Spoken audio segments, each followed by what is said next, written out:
G'day folks and welcome to Australian UFO Sightings official podcast. I'm your host Anthony Goodall and you're listening to Encounters Down Under.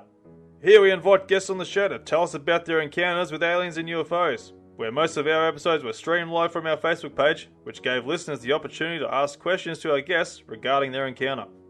If you have had an encounter and would like to be a guest on the show, please get in touch with us. You can send us a message through our Facebook page, Encounters Down Under, or send us an email at australianUFOsightings@outlook.com.au. Be sure to join us on Facebook and share with your friends and family to help us grow, and hopefully encourage others to come forward with their encounter. If you're an iTunes listener and a fan of the show, why not give us that 5-star rating and review, and you could have your review featured on the podcast. But enough of that, let's get into what you've been waiting for. So kick back, relax with your favourite beverage, and enjoy the show.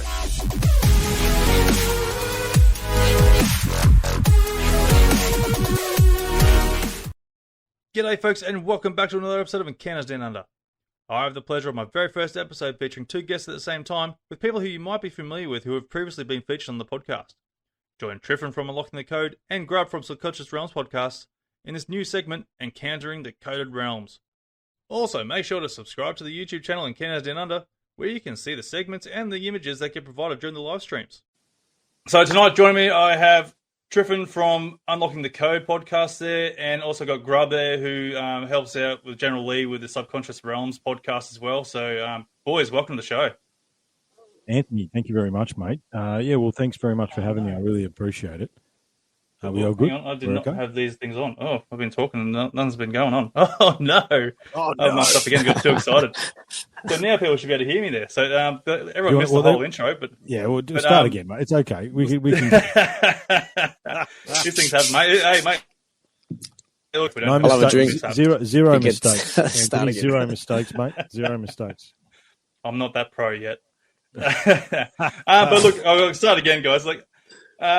So we've got Triffon from Unlocking the Code joining us tonight there, as well as Grub, who helps General Lee with Subconscious Realms. How you going, mate? Yeah, thank you very much for having me, and thanks for the opportunity.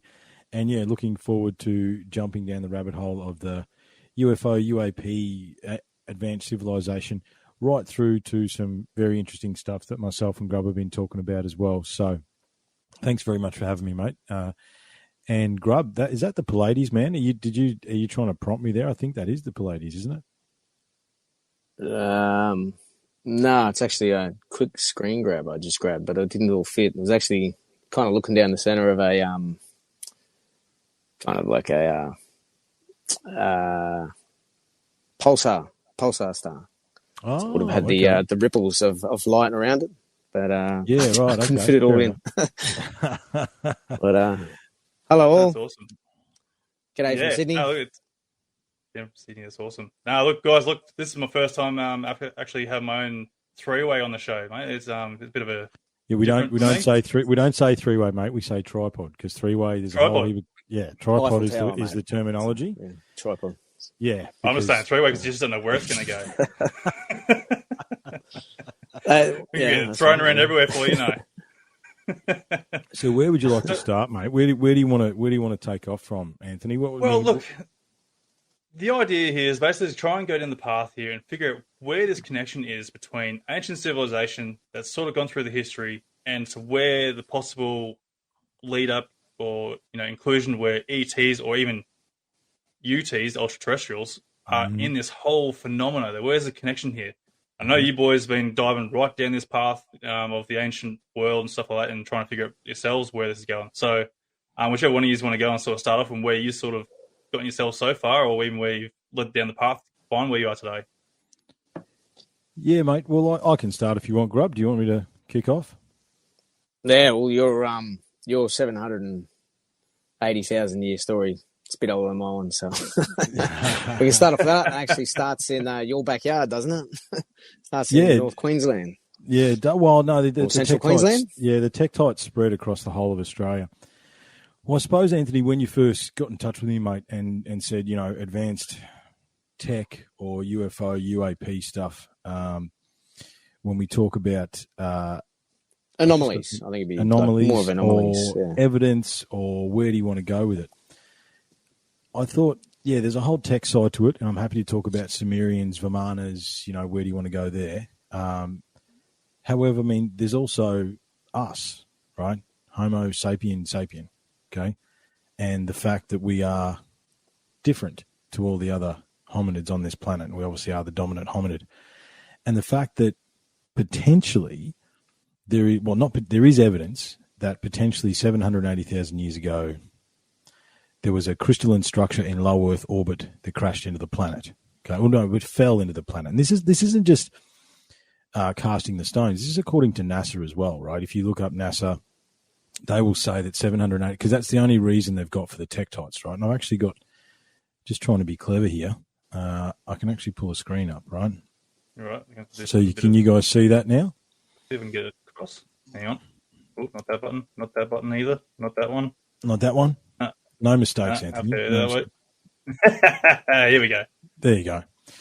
So what we're looking at here is there's a number of different tektites that exist on the planet, right? And this is the one we're focusing on here, Australasian, 0.8 million years ago.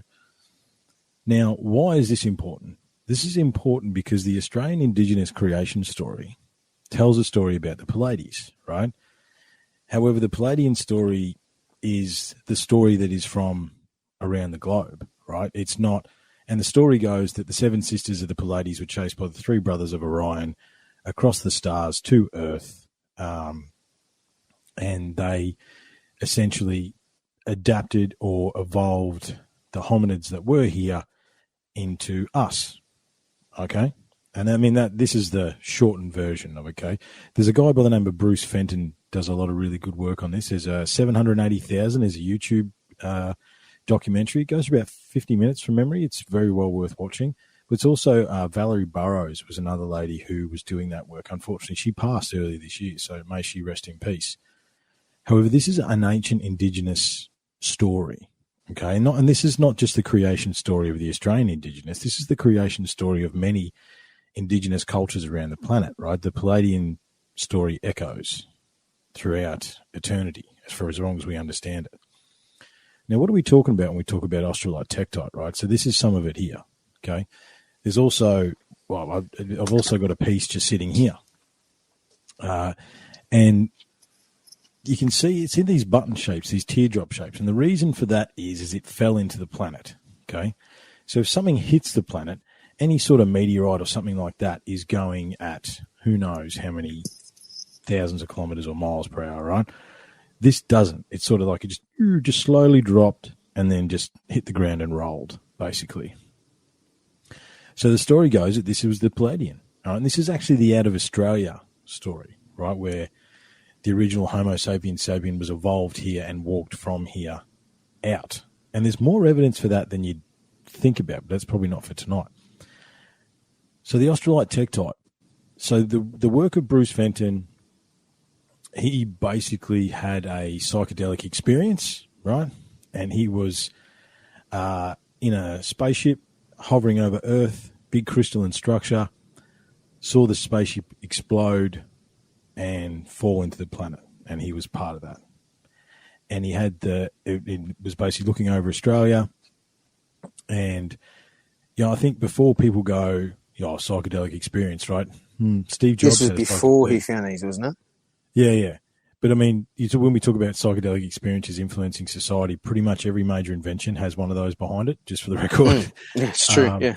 So, we can't... But it was before, that's what I'm saying, though. Like, he had that experience, and then he went on his mission to find these That's right, these objects, he had, the evidence. He had that experience, yeah. He had that experience, like, this. He was drawn, right? And he had a number, 780, right? And this was 780,000 years ago.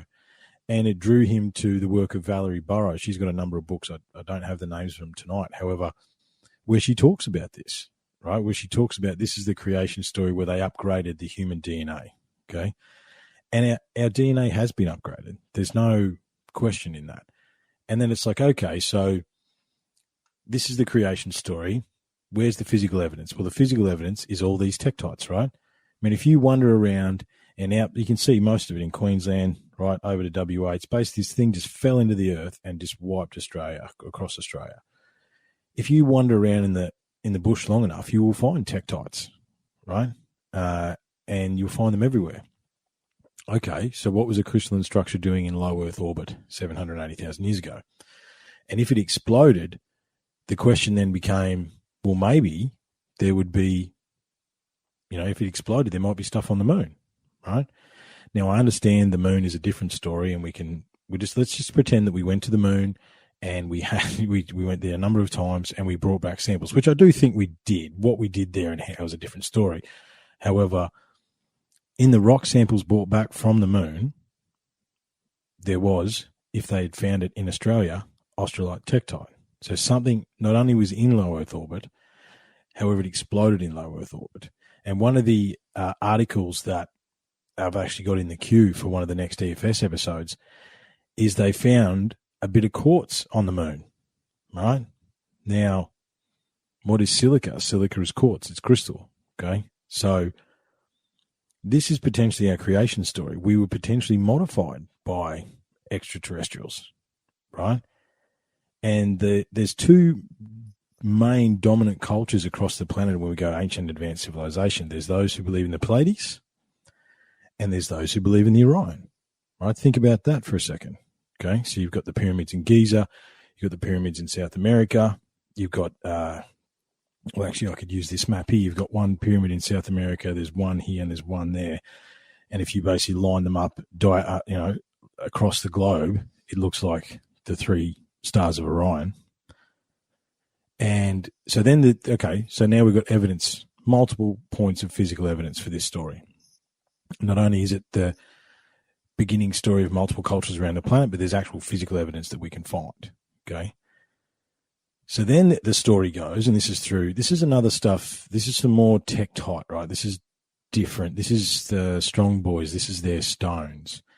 And it came to me, actually, I'm skipping ahead.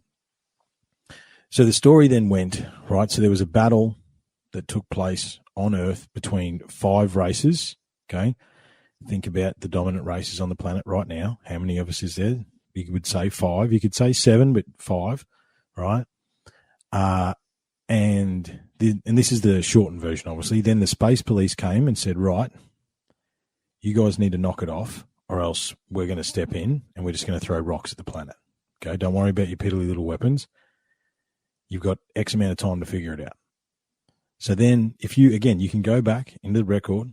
There is evidence at about 775,000 years ago of a multiple bombardment impact on 4 sides of the planet. Now, do you have any idea how rare it is for one big rock to hit us?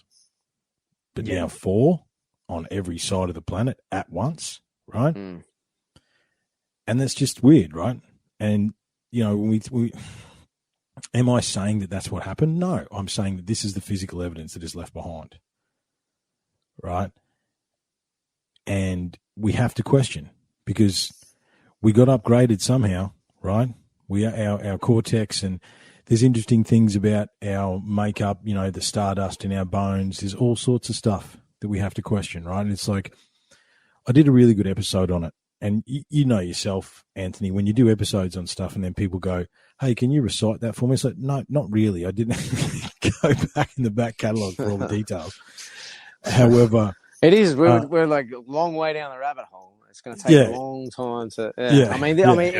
On the other hand, this is definitely weaving the ancient tales from around the world that reflect the same evidence that now is being seen. So it is a bit of, but I mean, it's a bit of weaving. But at the end of the day, like even in Australia, for a lot of the geological evidence that we see now, a lot of the Aboriginal tales have Dreamtime references for them. So yeah, that's right. That's right. It is incredible. So it's There's a multiple bombardment impact in the 500s BCs as well. But that's another story. These tektites. I mean, there's have a think about this, right? So this is a solid rock. What kind of technology does it take to draw that, right? I mean, it looks like a soldering iron, okay? That's what it looks like to me. Now, this one here, all these angles have been matched to other rocks I think there's one in America, one out of Africa, where these marks don't look very extraordinary, but there's another 2 stones on the planet that have the same markings and the same variable angles within these markings, right? There's also this weird silica stuff that sits in some of these stones that I've seen, and it's odd, right? I mean, so if you want to talk about, I suppose, Anthony, when we talk about advanced technology, we talk about UFOs, these sort of things, right? How far back do you want to go? And then again, how many times has it happened, right? How many times has a civilization risen on this planet and then dropped away, right? Whether it be via cataclysm or natural selection or take your pick. So I think, but the evidence for us being genetically modified isn't as far out as it would once seem, mate. And I just wanted to start there because, again, that gives the origin story of not only our Indigenous culture here in Australia, but multiple Indigenous cultures across the planet. And then what has happened since then in that 780,000 year period? I mean, 70-odd thousand years ago, the population got down to under 10,000 people, right? Yep. So what happened prior to that, right? But I think that the last time that we maybe had advanced tech, I would say, is between the 70,000 year period and the 12,800 year period, right? Which is when the Great Cataclysm happened. But I just, and again, where did you want to go? Do you want to go to the Anunnaki? Do you want to go India? Do you want to go Sumeria? Do you want to go, crash UFOs in Egypt, right? I've got some hieroglyphs here from Egypt as well. I mean, what are these megalithic sites, mate? How are we? Yeah. I see we got a couple of the planet, whether it's a globe or whether it's flat. I can just see a couple of questions there, boys. I'm not even gonna look. Well, it collapsed. You see, it's seeing little glass balls all over the ground. We're free now. The Earth is not flat, and I don't really want to play that game. However, Tartarian mud. No, flood, actually, all the megaliths, they're all lined up astronomically. The most set thing that they follow is the sun and the moon. Both of these things have been in orbit since, say, 700,000. This other date. So for them understanding that you are about to watch an eclipse, it's about to take place, but it happens beneath the horizon. They know that these two objects went underneath the Earth. Mm-hmm. You know what I mean? You can't they knew it was exactly. Yeah, it was, and then they use particular energies, or perceived to use these particular energies to do what they were doing. From old tales, from some of this old tech. So even the ancients, whether they knew or not, but they had the perception of understanding that there was another world where this eclipse actually took place underneath their feet, understanding that the world's not flat, but actually a wheel, and that we're actually on the edge of the wheel. And even the Aboriginals understood this. And and then you've got to take into account. You've got to take into account the precession of the equinox. You've got to take into account the 1 degree every 72 years. These sites were measured to that. I mean, why did they worship the stars? Right? This is the question. Why? And why there's so many tales of beings from the stars across so many ancient cultures. Like it's hard to know where to start, Anthony. I mean, the favorite tidbit from the Sumerians is in the Sumerian.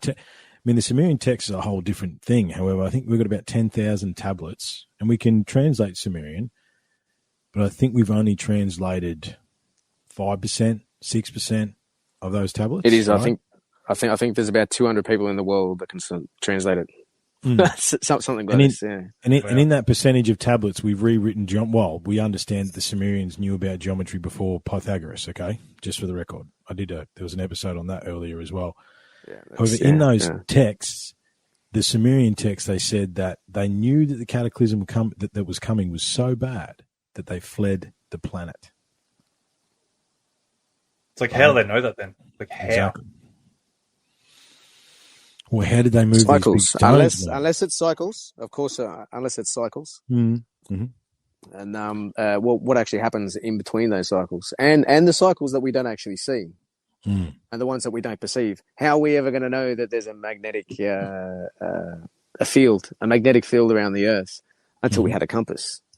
Now that's the idea of like knowing something is there that you cannot see or feel, almost like electricity, you know.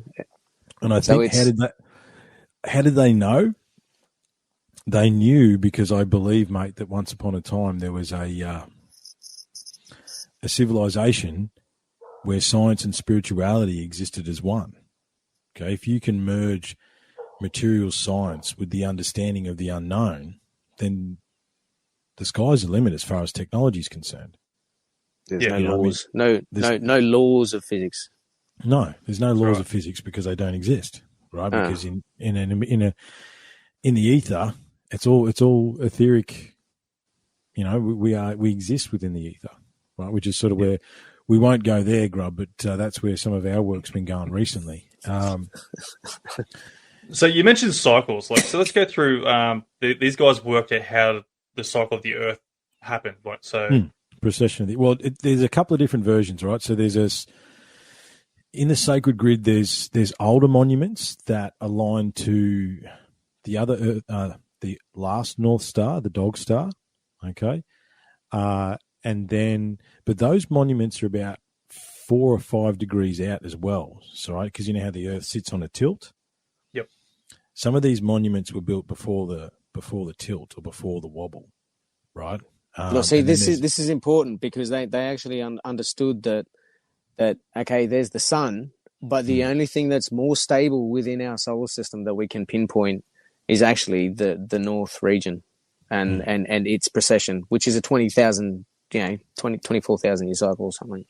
So by marking that specifically, actually understands that this is one of the parts of the clock, but this clock is one of the oldest clicking, you know. It's 25,900, I think. It's 360 degrees, so 72 by 360, whatever that is. It's 25,920, I think. Yeah. So it wasn't like sometimes they'd mark it, but there was no star there at the time.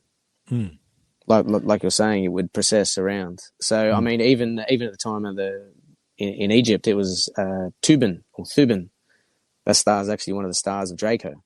And so we've got to remember too that this is true north, not magnetic north, because we're talking about a whole different thing. That's exactly right. See, now, one of them is related to the suns that we can see, the light. Yeah. The other one, the one that we cannot perceive, the one that's, say, occulted, is the black sun, which is the magnetic field, which points in a completely different direction. It does its own thing, and it wanders, causes goddamn chaos over the world, which is actually proven in Lake Mungo around the, I think it's between 30 and 40,000 year mark period, which would have been one of the extinction events in Australia for the megafauna. And at that time, they proved, as they were staying in the same area over time from the fire pits, when the clay was hardened, all the magnetic filing or particles, right, all the magnetic flow in these objects as they were baked would change in direction upon different layers, demonstrating that the magnetic field had wandered beyond 40, 50 degrees. Actually, I think it was over 100 degrees or something.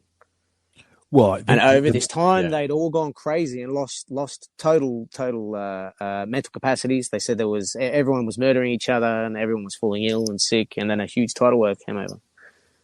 And this was only 30,000, 40,000 years ago. So this black sun, this occulted fields that's related to the north, the polar regions. Both hemispheres, they would have been watching it, understanding or somehow feeling it, knowing the birds use magnetic fields to fly around. And it's one thing that I don't think anyone's ever actually checked during megalithic building is magnetic positioning, where the poles actually were at those times, which could be interesting to look at too. So it makes you wonder, was that like a natural cause with this whole mental thing going on, or do you think it might have been a bit of a cause from something else? Because I know if you're talking about going from ETs, like people claiming that they have like a mental interference, like they can't remember things. There's something that goes on. Their whole mentality changes in a sense. So it makes you wonder if there's that a sense of a natural cause or something that's interfered with the Earth's population deliberately. Well, I mean, changes in magnetic fields and resonances and sounds can definitely affect your mental state. I mean, it could be. I mean, there's two bigger questions here. It's like, so what does the magnetic pole do? What does the center of the Earth actually look like to cause that magnetic flow? Yeah, that's important. Yeah. However, I mean, both things could be true. I think if the pole starts moving on you, I mean, you got to so at this point in time, the north and south magnetic poles are roughly, well, the South Pole is currently marching away from us under Antarctica, okay? And the North Pole is currently coming down from the north. I think it's somewhere in Alaska at the moment, right? And it's steadily moving towards the equator every year. It's wandering. It sort of does little squiggles, but it's tracking south ish. The ice chases the poles, Anthony, right? So not only does the sunlight and the spectrum and all these things change, but also the weather changes drastically as well, where, once upon a time there was mile-high sheets of ice across the equator, right? I think that is, and this is we're wandering into fragile territory with all the climate stuff. However, on this side closest to Australia, yes, the ice is breaking off and floating away. But where the pole is going, which is underneath and away from us, the ice has never been thicker, okay? And it's the same in the Northern Hemisphere as well. So it's like, does that affect it? I mean, it depends, man. I mean, could someone use a sound magnetic type weapon on a human population? Well, didn't they do that in Canberra last year? Sorry, but they did, right? So it's not like that there is acoustic weapons. So maybe. Well, I know the Germans played with it as well in World War II. Yeah. This is the trick. Back to Tesla talking even before the wars. It's the death ray, isn't it? Yeah. Oh yeah, he had his scalar wave, which is important later on. But he said light traverses the same way as sound through the atmosphere. So think about your voice. What we're doing now, we're talking, right? If you remove the atmosphere, they say there's no sound. So the only sound would be the tiny little clapping hands of your vocal cords, which is fuck all. But somehow that's able to make a perturbation, which is then done in frequency across the atmosphere to then make a sound that is radiant throughout the room. And that then goes into your ear, and then your ear is able to pick apart all the other sounds, right? So as light comes from us or from any light source, right? The light source is a perturbation or a wavelength. It's a wave. But what is the wavelength of the light through? What is it perturbating through? What's being disturbed to create the light? Well, I know the answer. It's the ether. That's what's being disturbed. That's it. Nowadays I like to call it space-time, but space is there's nothing to it. Now I think a lot of this type of knowledge is understood even by Aboriginals because this is natural. It's natural law. And so understanding concepts like this, and even getting a magnet, and for a shaman or for an ancient priest in Egypt to pick up a magnet and go, yeah, I know exactly what this is. Because then he goes into the temple and then chants and then gets the drummers to play a particular rhythm, floats the stones into position. Yeah. So we're sitting here playing with the magnets. Go, oh wow, look at that, it's sticky. Yeah. And when we talk about tech, that's where you're going to go with it, right? This is when we talk about tech. If you can put 900-ton stones in place at Baalbek, you can build a spaceship. Okay, like if you have the ability and the understanding of like Grub saying here, natural law. understanding the unseen, right? I mean, in order to cut those stones, they're separating them from the bedrock using some sort of tool. I mean, I could show you the scoop marks on the unfinished obelisk in Aswan in Egypt. It looks like to see the tool marks, like some of them look like they've been planed with a steel planer, down to a perfect flat. I'll show you. I'll see if I'll show you. Hang on, that's because it's in 0.25 of a millimeter flatness and stuff. It's kind of like even if a pharaoh turned around and said to their priests and their carpenters and their masons and said, "I want the flattest thing in the world," right? What does that mean to them? What does flatness mean to them? How are they going to make something to prove its flatness? It means that they need to have a tool that is able to measure to that size to be able to say that this is flatter than that particular object. Yeah. Do you want to bring that screen up, Anthony? Have a look at this one, bud. It means they had stages and scales of measure. It was right. It's so precise. This is the unfinished obelisk in Aswan. Yeah, you can see the scoop marks, right? You can that is them getting the. Wow! Look at this, right? Tell me, a man can crash in there. It's a man couldn't do the work. Granite. That is rose granite, just for the record. I think that's like number 7 on the hardness scale or something like that, and it's been cut like an ice cream scoop, right? So if you want to talk about ancient tech and understanding.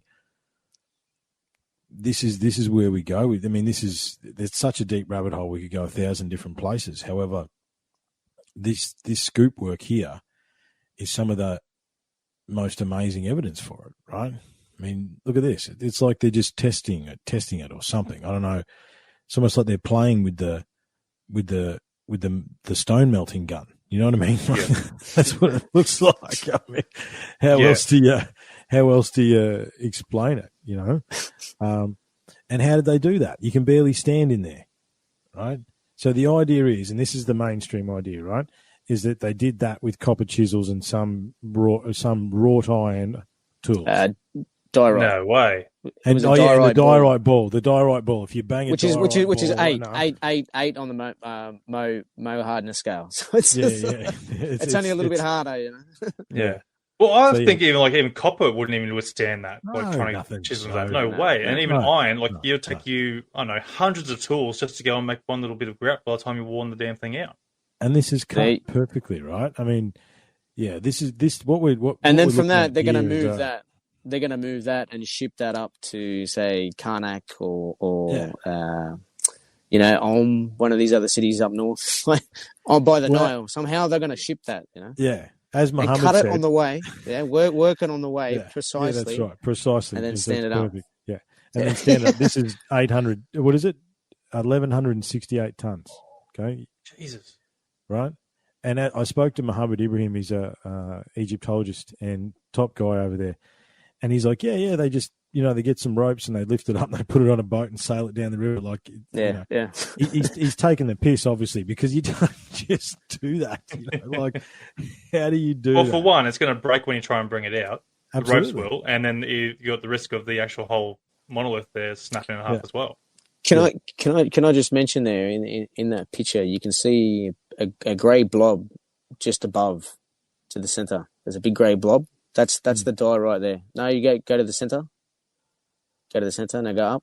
There's some there, and and go further across. There's a big pile. This is diorite. This is apparently what that's a natural inclusion in that granite. So as they're working that granite, there's that diorite in the granite as well. Do you know what I just saw, boys? Look at the scoop marks on the wall. Look at them.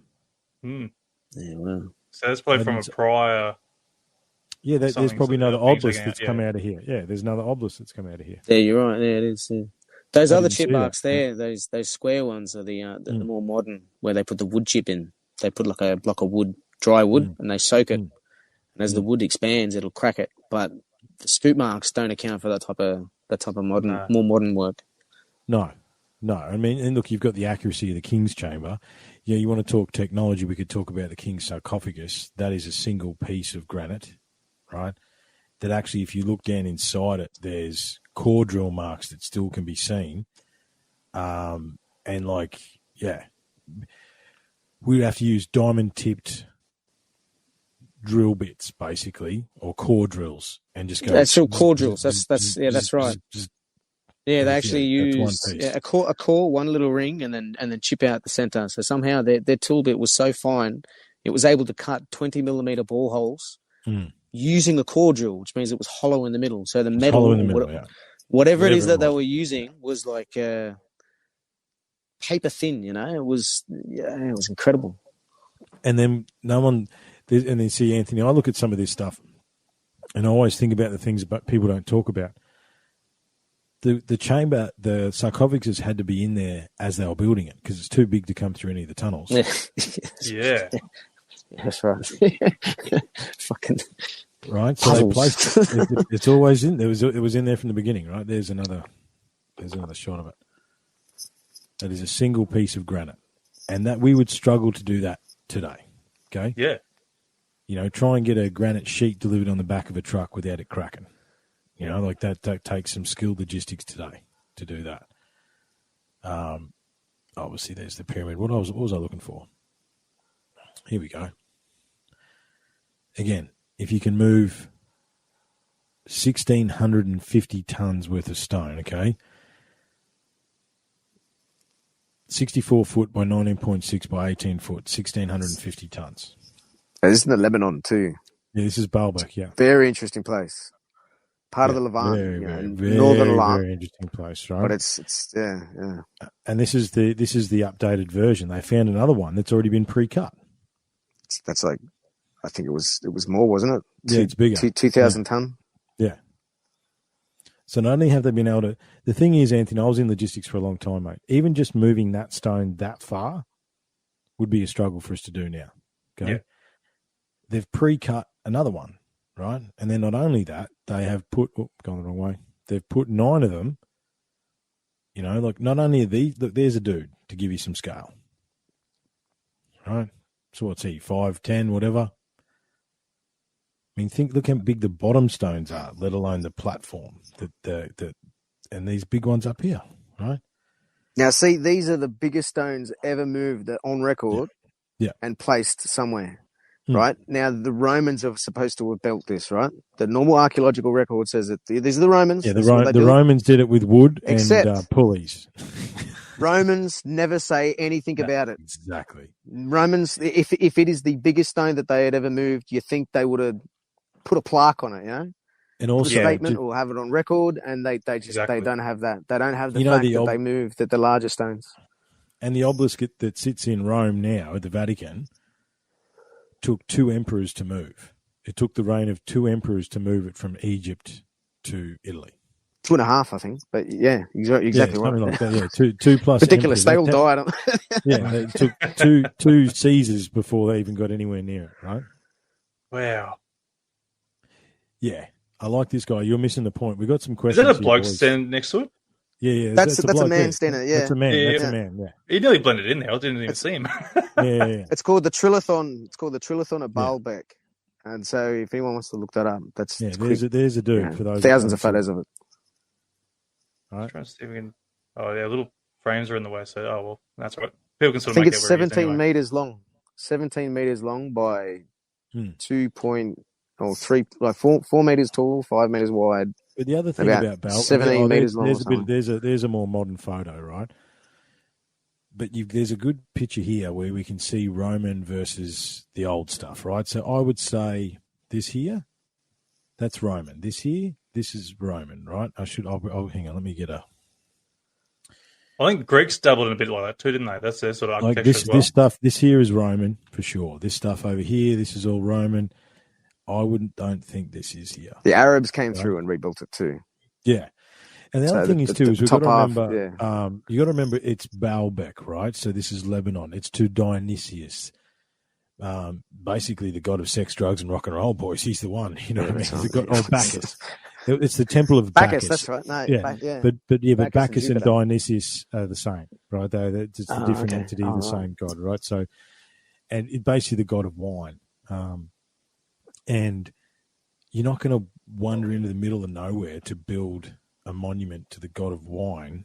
And the Romans did some crazy stuff. I'm not saying they did. Well, they obviously took it, right, and used it as guys saying here. I mean, you've got some. where I get off there. I think the earliest record they think is maybe Alexandria. Here you go. So here's in his invasions. You can see some of this stuff here. This is obviously Roman. There's some of the leftover. And they're Roman massive stuff. too. Massive. The other, I mean, you want to talk about interesting questions. Why are the doorways so big back in the day? I mean, yeah, that's always been a big question. Right? Why are the doors all massive? Right? If you want to talk, because look, there's a version of this story where it's giants that are moving the big blocks, mate. I mean, yeah, I was actually going to ask that question there because I know Grub did a bit of an episode there a couple of weeks ago there in regards to ancient civilizations and ancient gods and stuff like that, where giants are coming into it, but we'll try and stick to the ancient. Yeah, but here you go. And this is the thing a lot of people don't understand about the Temple of Bacchus, right? 5 million square feet, 46.5 hectares, 115 acres, 464,515 square meters. So it's not like it's just this bit, okay? I couldn't find a good overhead shot of it, but was one of the better ones that I could find. Yeah, it looks like a man with a hexagon on the head. Yeah. Yeah. It's to the top right. It goes, and there's more temple stuff as well that we don't see here. This isn't a full representation. It actually points directly to Palmyra as well, which is the other temple of Baal. Yeah, and these are a lot of these monuments line up too, Anthony. I mean, this is the things we talk about. They line up on the. Well, I know that me and you've got a podcast that's yet to be done about the sacred grid. I know you wanted to ley lines. Chat about that. Oh, shit. Ley lines and the sacred magnetic grid. There's two different. We're playing two different games there, right? There's energetic lines across the earth, and then there's the magnetic lines across the Yeah, that's it. Yeah. So here's that's where Baalbek is, right? I mean, what are you going to do? Wonder there to. And as Grub said, we've literally got tax checks from the Romans, right? You know what I mean? We know how much Bob paid on his taxes back in 243 AD, but they didn't tell us anything about the 9 massive stones that they lifted up. And the other question when we talk about tech, and if we're not going to talk about anti-gravity and sound and vibration, these sorts of things, is how do you even move that, right? What kind of road? Well, here you go, Anthony. You're an operator. Yep. Imagine putting. So, what's the biggest dumper at the moment? How much do they take? 400. I think the lead is the top. They're looking about 450 roughly. Right. So, what kind of road? So, number one, you got to build something that'll take 900 ton. Okay, that's number one. Yep. Then you've got to build a road up a hill. And then place the stones so perfectly you can't put a bit of paper between them. Yeah. What kind of tech are you using to do that? We've got nothing. Today's technology, nothing. And the road would have to be bigger than the block, right? You know what I mean? Where's the massive road, man? Yeah, that's right. That's fucking mind-blowing when you see that. Yeah. Right? Where's the road? What are we talking about here? Right. You can't spin enough hemp rope to pull that motherfucker. That's right. Well, even today's highways, like you can't even go down a hill on the way there. It's going to be a struggle to get up. This is all on top of a hill, man. Right? They did move mountains. Romans were known for it, as well as Sennacherib back in the Bronze Age, early Iron Age. There were military campaigns where they literally moved mountains. They literally moved mountains, yeah.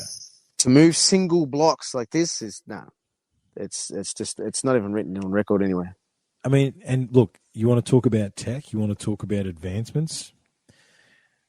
I'm Greek, so I'm going to go out a bit of a limb here, but I reckon because obviously the Greeks to the Roman, Trojans to the Greeks, right?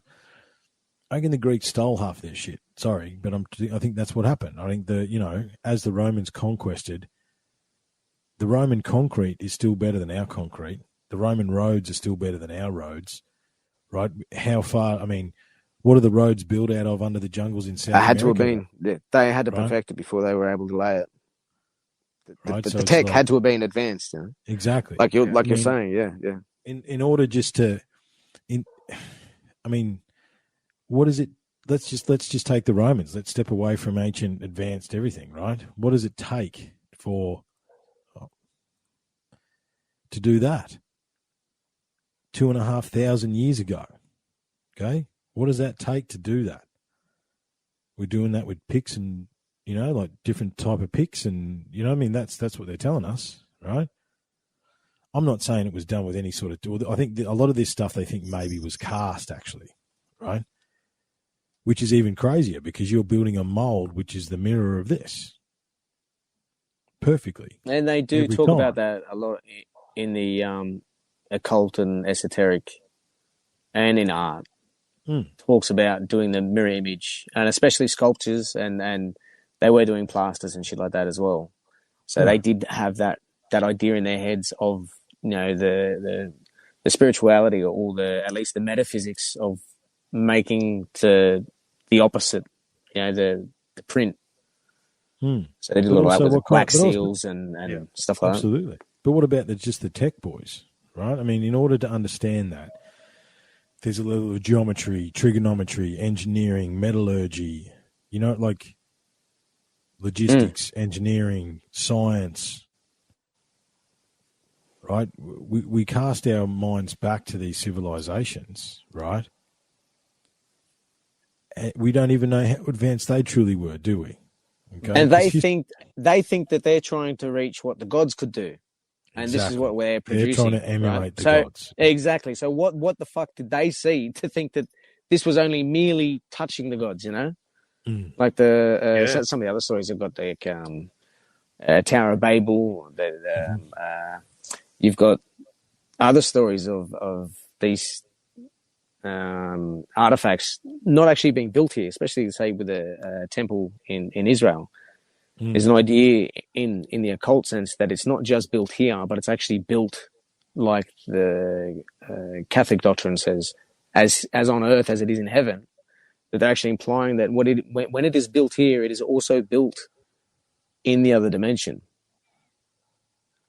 So if you fit a certain configuration, you're actually say Joe Rogan, right? Joe Rogan on his DMT trip, he goes in and he goes, man, I saw this crystal palace, right? And he comes back, he's like, like that is Solomon's temple. Do you understand what I mean?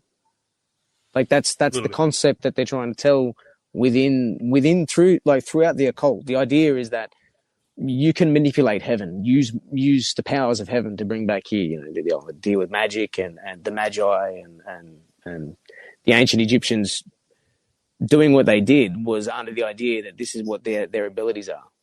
So in some way, they kind of proved it with the kind of stones that they moved. They were definitely doing something, which is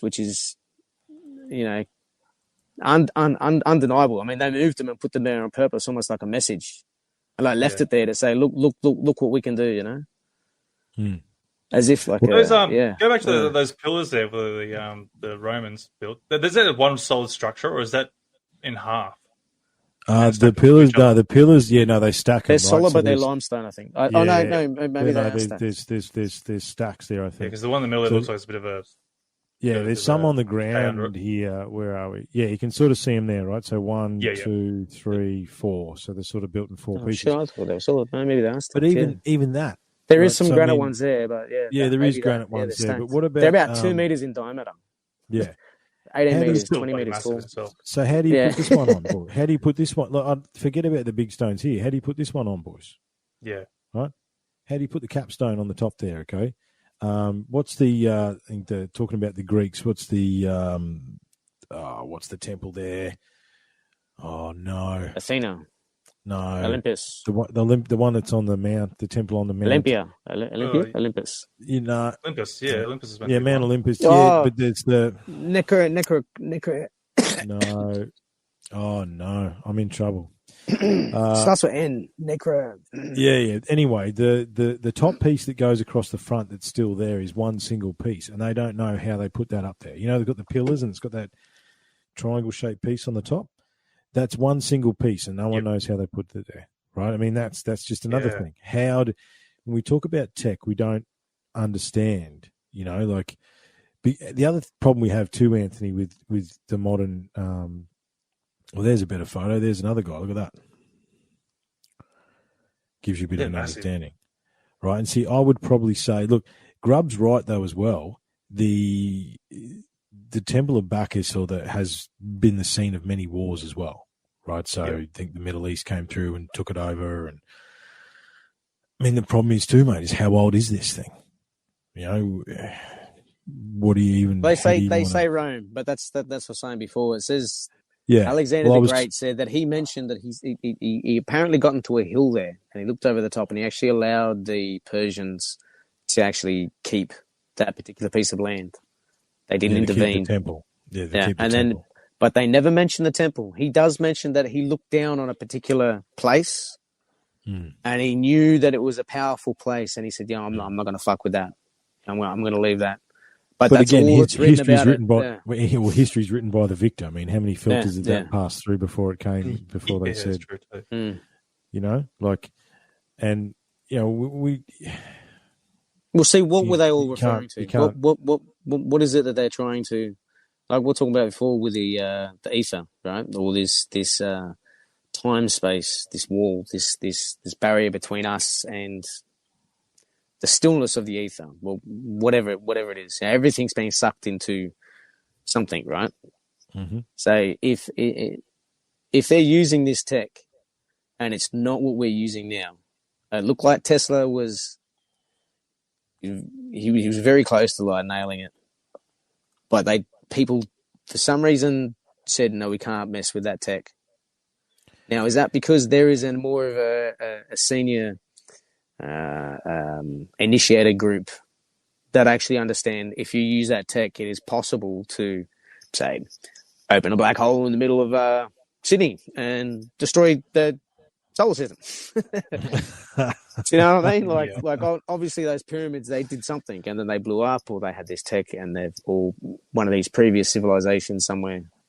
Well, I mean, utilized this technology, but for some reason it was maybe it was destructive, or it was too close to what we now perceive to be God. You know, is it messing with God's creation? You know, why would it now be if this is the? Because I mean, if you think about a lot of the tech, there is no moving parts that we can see in Egypt. So the objects that looks like they've been using as machinery in some type were static. They didn't move. They didn't rotate. They didn't oscillate. They didn't do anything. They were just built as a structure, and the structure itself did its job, almost like a capacitor. If you were able to say stick one of the capacitor into the earth and the other one, you get it. If you get it over like 10 to 30 meters or something, you'll start to get a charge. It'll just eventually build up a charge in the capacitor. So there is static objects that are able to mess somehow with the electric field, or the electric universe. What is a granite obelisk? It's essentially a receiver, is what it is. Okay, and this is when we talk about some of the interesting stuff out of Egypt. Do you want to just share that screen again, Anthony? I've just brought up something there.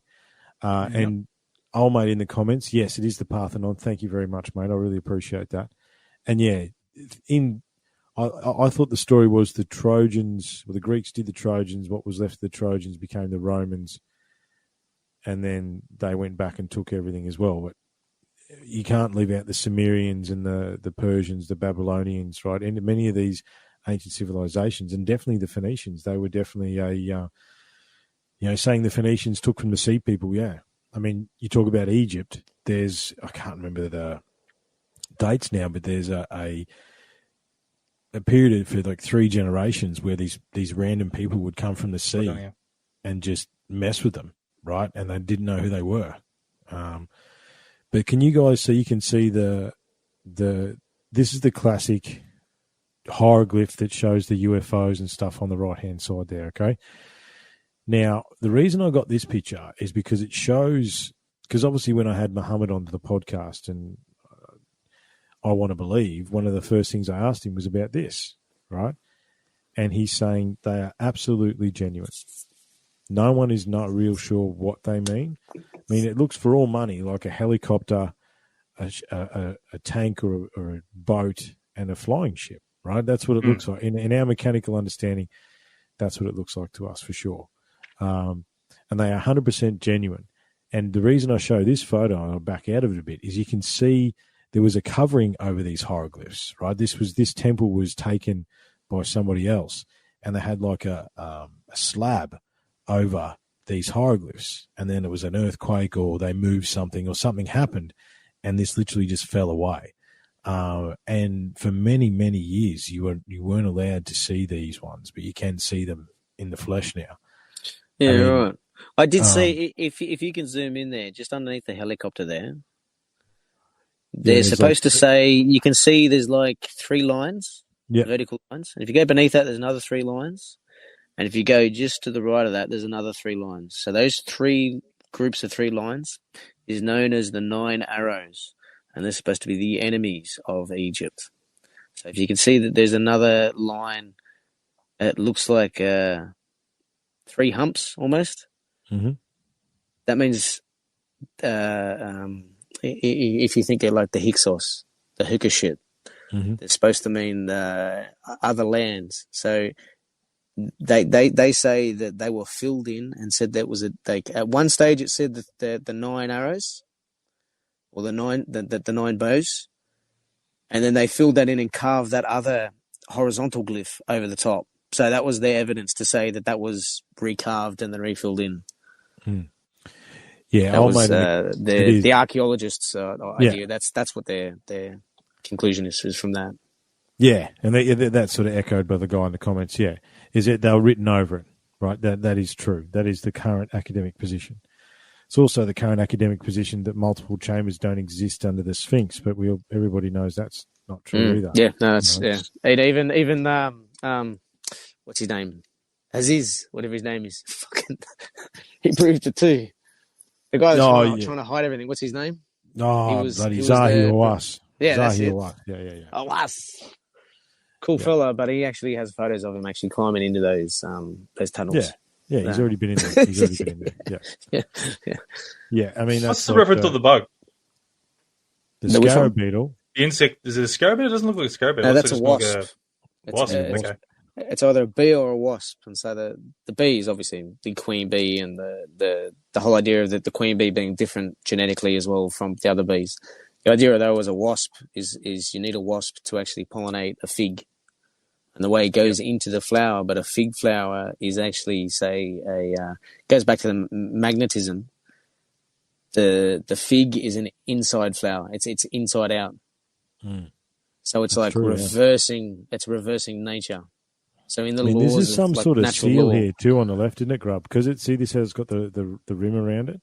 Isn't that's some sort of seal in there. I can't look. Is it Ramses? Yeah, you see that? Yeah, Ramesses. Yeah, you can tell by the jackal. The jackal in the I corner. think that was someone. Yeah. And the sun, the big sun glyph being it's a boy. But Ramesses. But I think there's another one written underneath. I think it was Seti. His son, I think, was supposed to be written over. His son fucking took it over. Was it Seti? Something like that.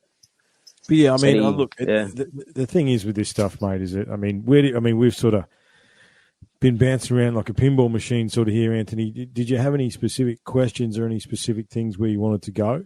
Really, man, because just wherever it goes, mate. This is the thing. It can go anywhere. It can go anywhere. I mean, there's a lot of these stories. We've been reading Earth's Forbidden Secrets on the podcast, and a couple of episodes ago was Ancient Flight, and we had we talked about the Vimana, and a lot of people don't understand that the books that they found about the Vimana.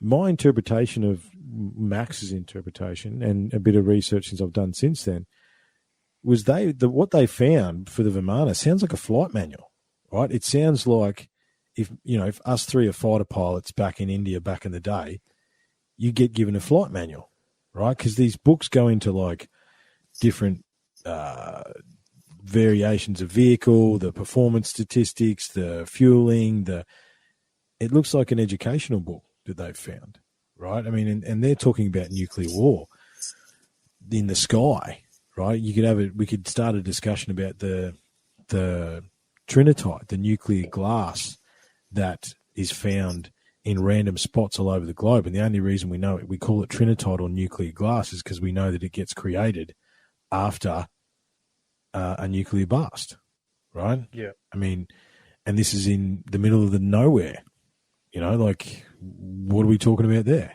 right? Is that evidence of tech? Is that evidence of meteorite impact? Is it D, all the above? Is it from the sun? Is it from the sun? I mean, the other thing is too, Anthony, when we talked about magnetic fields, what's the sun doing, right? You know what I mean? Like, how is that changing? You know? Look, here we go. This is the concept I was thinking about. If we're still directly under the influence of the sun, right? Pretty much the entire rotation, magnetic field, our climate, everything, right? Our existence is from the sun, right? Does that not mean, like, have you ever heard of the Oort cloud?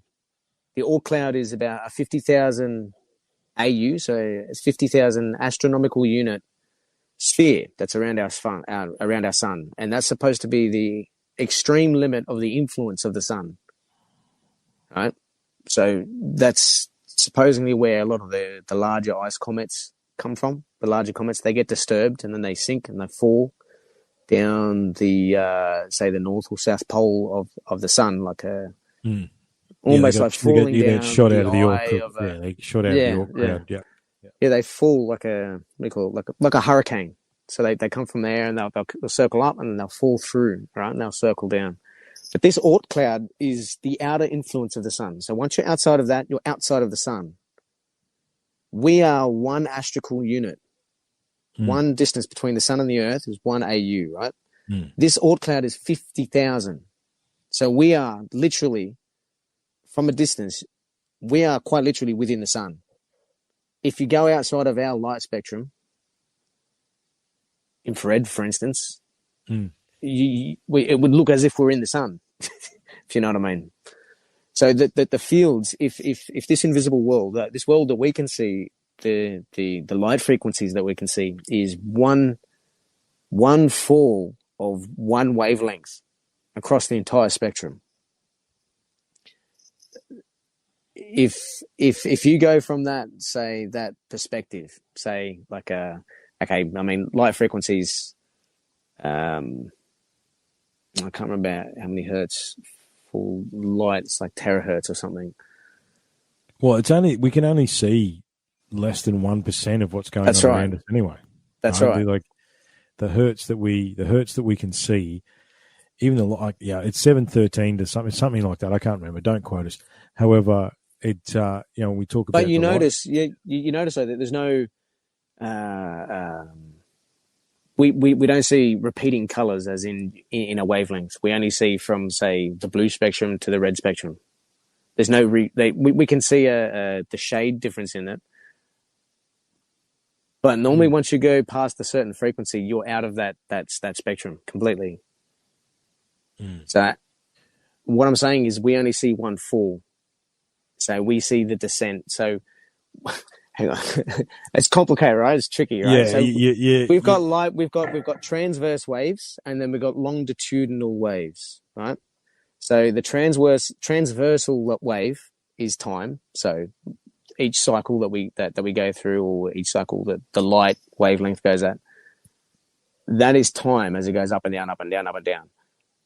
The longitudinal wavelength is if you smack that wavelength transversely, right? So this is going into Tesla's scalar waves, and the way that UFOs, you might see them bounce around in the sky. They'll go left, right, left, right, left, right. Yep. Tesla's scalar wave was not a transverse electromagnetic wave. It was a longitudinal slap of pressure, almost like infrasound. Right? So what he would do is choose a particular length or a position. He'd use his laser, and it was as if he was like slapping the ether between that wavelength. And then quite literally, this is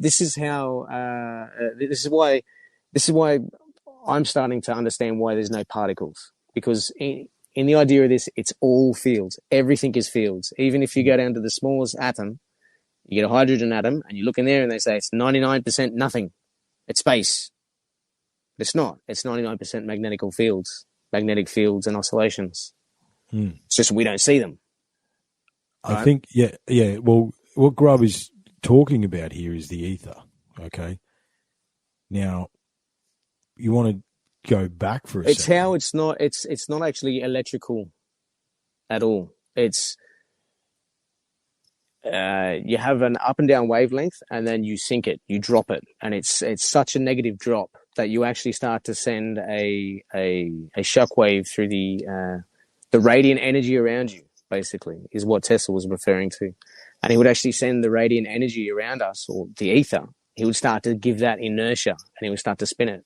But around it and around the room, nothing moves. There's nothing happening. But the ether, or through the occult, you would say the other side of the veil, he's churning up a storm, like a cyclone. And that's where you could open up the other side of the cyclone, which we don't witness, which is similar to what Anthony had on his show with I forgot his name from you had your podcast today, you dropped it. Oh, Cade there. Yep. Cade, that's it. Yeah, Cade. Yeah, he was saying how the FBI or there was someone on another show that was saying that maybe it's like a puppet, right? So the UFO is like a puppet, but the string is invisible. It's in another dimension. You can't see it. This is the whole idea, exactly the same way that Tesla's scalar waves would work. Is that his hands that was clapping the ether at a certain, however many kilometers apart, he would clap the ether and squeeze it. And he would actually find that his machines and his generators and these things that he would have would actually gain energy from this, because he's actually squeezing the ether, which is basically the puppet's hands that you can't see. It's in the field realms. It's in the realms of the fields, basically. You can't see it. Yeah. And this is the propulsion that you're claiming. Is that right? Yeah. This is one of the ways. Yeah. This is ether, one of the right? proven ways. Yeah. Yeah. So, I mean, I suppose me and Grub are deep into this research, right? And that I understood what Grub just said, but I'm not too sure how many of the listeners would understood what Grub just said. I've got no idea where we're going with this. It's hard, eh? Let me I'll see if Triff can do it. Let me back out. Let's back out for a second. Let's back out of because the thing, without diagrams, it's very difficult to try and explain. Okay. Yeah. So let's back out for a second. And you want to talk about ancient civilizations. I mean, if I look up, I'm looking right now at a pentacle that's on the door of the studio. Okay. It's one of those rainbow reflective window stickers, you know what I mean? Mm-hmm. And the pentacle is obviously the 5-pointed star. Now, depending on your religious beliefs, you would see that as negative. It's actually a symbol of protection. Okay, and it's a symbol of protection and magic. And when I say magic with a K. And it represents the 5 elements, right? Which is earth, air, fire, water, ether. Okay. Now, the ether is the space between spaces. Okay. So everything that we are doing right now, I mean, so some people would have said, particles don't exist. Okay. For the Western scientific mind, because we've been told so much particles do exist, then explain to me just for a second how, Anthony, you're in the middle of Queensland. I'm about 500 Ks east of you. Grub's about 700 Ks southeast of us, right? Yep. Or southwest of us. How are we all speaking at the same time if there's particles flowing through the air? Okay. How is that happening instantaneously, right? And if it's not a particle, it's a wave. Is it? It's a wave. And right? if it's a wave, yeah. What's waving? Yeah. If it's a wave, where is that wave existing inside of? Okay. So if we talk about the ether, we talk about this technology, we talk about understanding the ether and this technology. In order to truly, and look, as I say, ancient religions, and ether is the point, by the way. Yeah. Right? Yeah. It's the very top of the pyramid. Yeah. It's invisible. Okay. The all-seeing eye that doesn't exist. Yeah.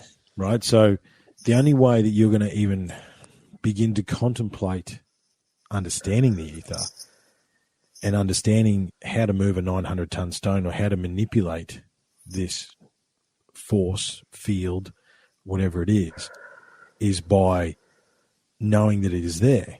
but it isn't there. Exactly. Right? Yeah. So when I say science and spirituality were one, this is what I'm talking about. Okay. I mean, if you get through to quantum mechanics now, okay, one of the thoughts I had, boys, over an hour ago when we started, but I'll bring it up now, was the more that our technology advances, the more we understand the things that don't exist. Do you know what I mean? So if we are to believe all the calculations and all the discoveries that are coming out of somewhere like the Great Pyramid, right? If you multiply its base and all these sorts of things, okay? The only way we know that is because we have the technology to know that. But someone in the past imprinted not only the Great Pyramids of Giza, but like we said, all these monuments are pointed to different stars. They are aligned to the sun, the moon, the equinox. This is a representative of something. Okay, why is it? You know, just for these are potential megalithic civilizations. Let me run through it for you. I won't make you share it, but I'll take a deep breath, right? Just so we understand about known megalithic sites. Okay. This is that they're all on. And all these would be on magnetic lines or energy points, okay? So let's just run. Or at least where directly beneath their feet, there would be alignments of the sun and the moon and whatnot.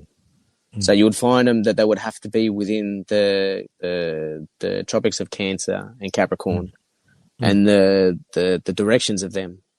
So they can't. You won't. I don't believe that you'll find many outside of those two zones. Unless the Earth has tilted, moved out of totally, but they should still be within those two bands, specifically because of the directions of the sun and the moon. Absolutely, and old mate in the comments is right. It is light, but the light is moving through the ether, right? If light is a wave, what is the wave perturbating within? Mm. And the other thing I'm going to say is one. As light travels, it goes through glass, it slows down, right? So as the conservation of energy, it also bends, but as it leaves the glass, it also speeds back up to its original velocity, which breaks the laws of inertia, which means it's not a particle. So how is it, unless the person who figured this out, I think his name was Heaviside, actually said that it is not the speed of a particle or speed of light, or a photon, it is the rate of induction upon the ether. So it's a perturbation modation. And if you can match the vibration with the wave through the ether, then the glass doesn't exist. Nothing exists, and that's why exactly right. That's why it disappears. That's right. Yeah. That's why the Tic Tacs will disappear. Right. Proven, actually seen and witnessed in a lab where they vibrated something. And it just we'll get to Otis later. Yeah, we'll get to Otis later. We'll get there. The known megalithic sites, right, that had some understanding of what we're talking about right now in order to do that, okay? Yep. I'll take a deep breath. You ready? Egypt, Ethiopia, India, Indonesia, Israel, Japan, Laos, Lebanon, Micronesia, South Korea, Syria, Tonga, Turkey, England, France, Germany, Spain, Bahamas, Costa Rica, Cuba, Guatemala, Honduras, Mexico, United States, Bolivia, Chile, Colombia, Peru, Greece, Ireland, Malta, Netherlands, Russia, Scotland, Australia. Add Germany onto that list as well. Okay? It's literally a global phenomenon, right? All these sites aren't as detailed as some.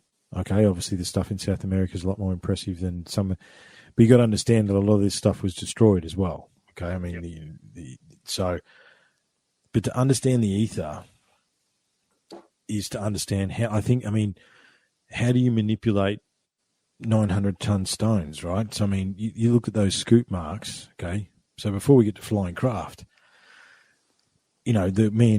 Myself and Grub and Angus, we've been talking about the ether gun, right? That's basically what's cutting the stone, right? Whatever it is, whether it's magnetic dielectric fields or it disturbs the stone because there's obviously a vibration within the stone as well, right? Okay, so Well, there you go. Light, know, sound travels faster through a solid object than it does through the air. So the induction of the sound wave through say glass could exceed the sound barrier as we know it within our atmosphere. It's just the comment so there. going on that though, so going by as using sound to go cut these monoliths or whatever.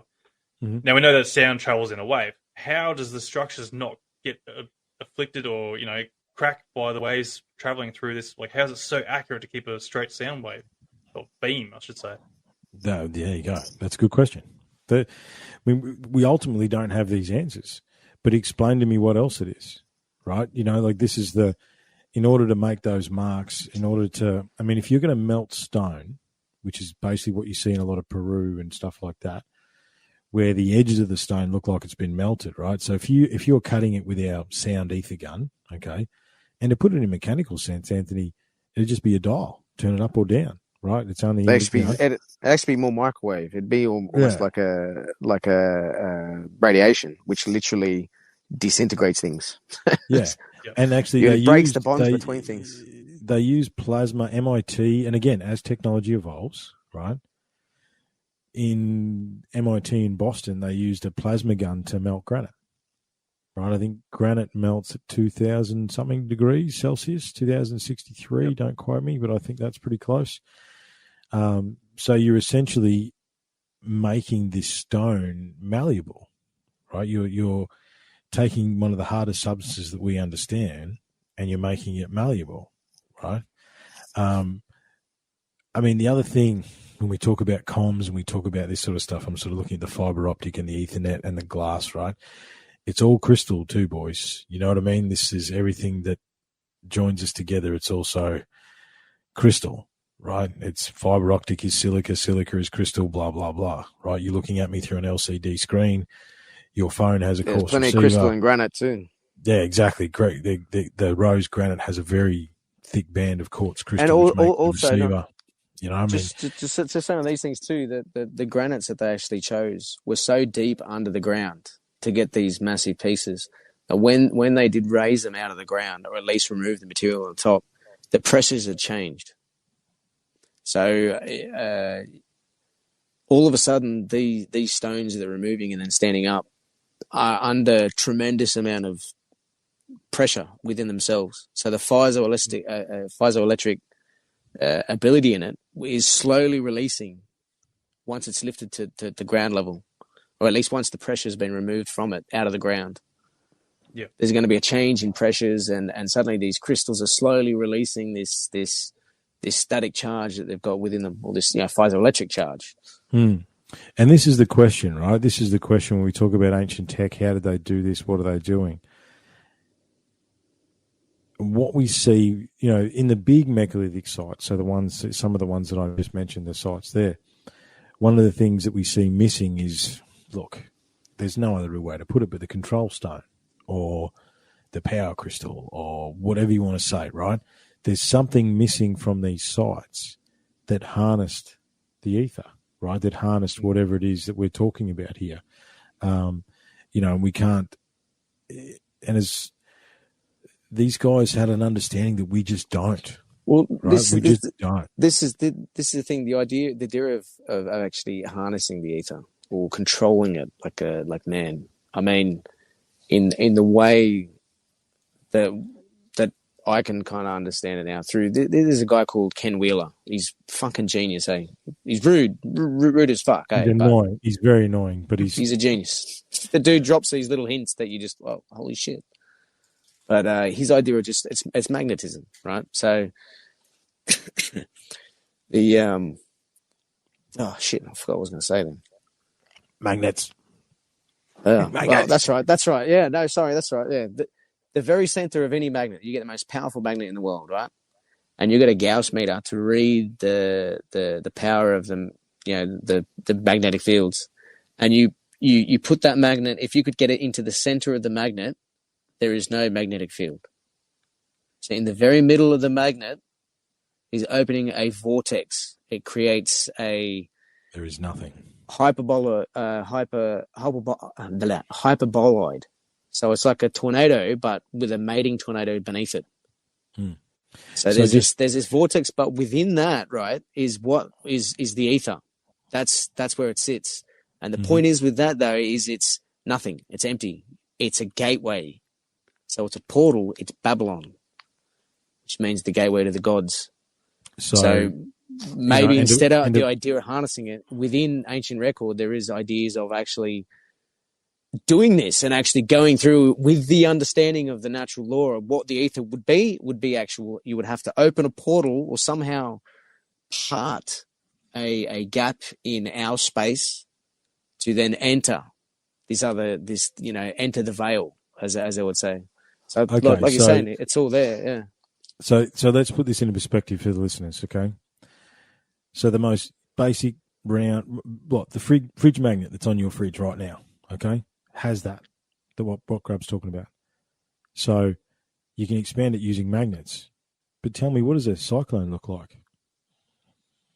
It's a massive spinning ball of energy with what in the middle? Nothing, right? Pretty much, yeah.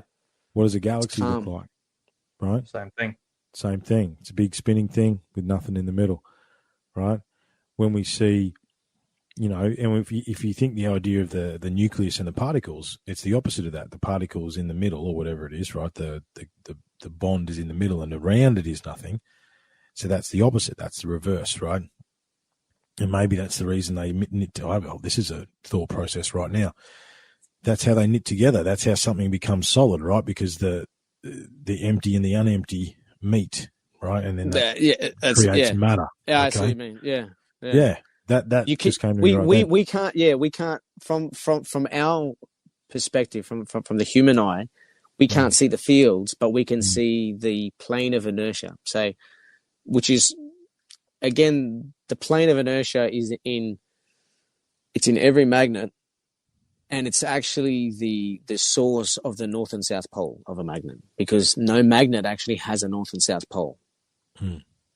It's actually, if you think about the Earth, the North Pole's the South Pole, and the South Pole's the North Pole. Because there is a reciprocation happening. In order to detect it, you must have the opposite thing. So whatever they're detecting at the north is actually south. Whatever they're detecting at south it's actually flowing south. Exactly. Yeah. So there's, that's incredible. It's actually reciprocating. So with the idea that if you get a magnet and shatter it, every single piece of that magnet that you just broke has a new north and south pole. Yeah. So you can't separate the two. Itself, yeah. Exactly. You can't separate the two. So if you were ever able to separate the north and south pole from each other in a conceptual sense, that is you opening a void to the ether, or at least settling the ether between the two worlds, which is this void. Which is the propulsion, mate. When we ask the question about what the propulsion is of these crafts, this is what we're talking about. This is what they ride in. Yeah. They're manipulating the ether. They're riding the ether. Okay. Because if you're making a hole it's like a mirror universe. Yeah. Yeah. If you're making a hole in space and time, material doesn't matter, right? I mean, there's the two cool videos that there's the one I haven't been able to pull it up, and that half makes me believe. But there was a guy with a drone who was test driving his drone over a canyon and picked up a Tic Tac flying into a mountain, and it just disappeared into the mountain, right? And you hear all the stories of the Navy pilots of the Tic Tacs just shooting into the ocean, right? The material existence doesn't matter to them, and it doesn't matter because these craft, whatever they are manipulating the ether. They are anti-gravity. They are the space between spaces. Okay, it's how to do that, how to actually, which is what the trick is, and that's what kind of, if you go into what Nikola Tesla was doing, he was actually, when he would say for instance, when he made his AC generator, what they would do when they go into the office as they're perfecting their AC generator, which what we use today, even with nuclear generation. We just, the nuclear power plants are just giant kettles. We make steam out of it, and then we get that to turn the turbine. That's it. And the turbine, giant kettles, I like. It's pretty well. So inefficient, isn't it? You've got a North Pole and a South Pole, and they send a current through that. So instead of having a magnetic field on the outside of the object, they have two flat surfaces with a void in between the two, or space. Mm-hmm. So the magnetic field is now flowing in a straight line. They then get a copper cable in that, right, that loops down and then comes back to itself. And as you rotate that, you get your North and South Pole. So they're actually churning the magnetic field. Mm. So when we go into the office, they say that we were churning the ether. So what they were doing by what a magnetic field is exactly the same as the difference between, say, like the difference between a magnet before it's magnetized and a magnet after it's magnetized is the same concept between a 5-watt light bulb, which you can't even read under, compared to a 5-watt laser, which will burn a hole in your ass. So one of them is radiant, incoherent light. The other one is point source light. Hmm.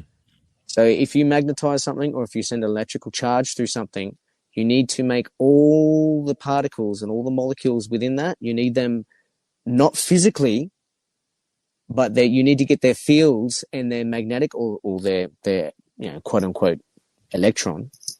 You need to get them to run and rotate coherently with each other. Hmm. And that opens up the vortex for the electricity to flow through. Now, you can spin copper all you want, but if you spin copper within a magnetic field, you will get an electrical charge. Yeah, you get charge, yeah.